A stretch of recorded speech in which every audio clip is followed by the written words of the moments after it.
America, Tom Hand here with Americana Corner. Today we're discussing American prisoners of war during the War of 1812.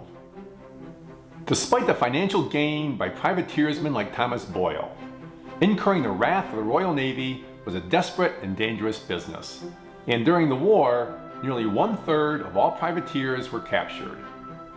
Besides losing a ship, came the cost of losing the men. And by the end of the war, 20,000 Americans, mostly privateersmen, were prisoners of war. Many were held on prison ships, rotting hulks that the Admiralty had deemed unfit for use at sea, but adequate to house prisoners. Anchored off British port cities like Portsmouth, the living conditions were deplorable, and the food, what little there was wretched. At night, the hatches were battened down, creating an airless, stench-filled environment. And as a result, epidemics frequently ravaged the ships, with a mortality rate estimated at nearly 10%. Many Americans were transferred to Dartmoor Prison and densely packed into solid stone buildings with nothing but a little straw thrown on the floor for their comfort. By the end of 1814, there were over 6,000 Americans at Dartmoor, making it the largest war prison for American captives until World War II.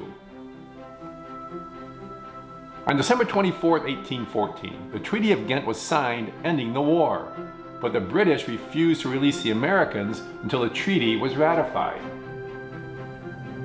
As the delay lengthened, the prisoners' patience wore thin and more confrontations occurred with the guards.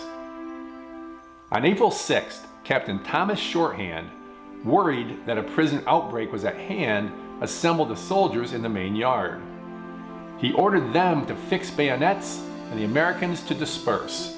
But instead, the Americans began to throw rocks at the guards, and then one soldier after another opened fire and continued as the Americans fled to the barracks. When the shooting stopped, 7 Americans were dead and another 60 wounded, many of whom subsequently perished from their injuries. Mercifully, a few weeks later, the Americans were finally released and the last of them arrived home in July. Sadly, this tragedy, which occurred nearly 4 months after the end of the war, was whitewashed by both governments, as neither Lord Liverpool nor President Madison wished to jeopardize the recently concluded peace. Next week, we will discuss the Royal Navy terrorizing the Chesapeake Bay. Until next time, may your love of country lead you.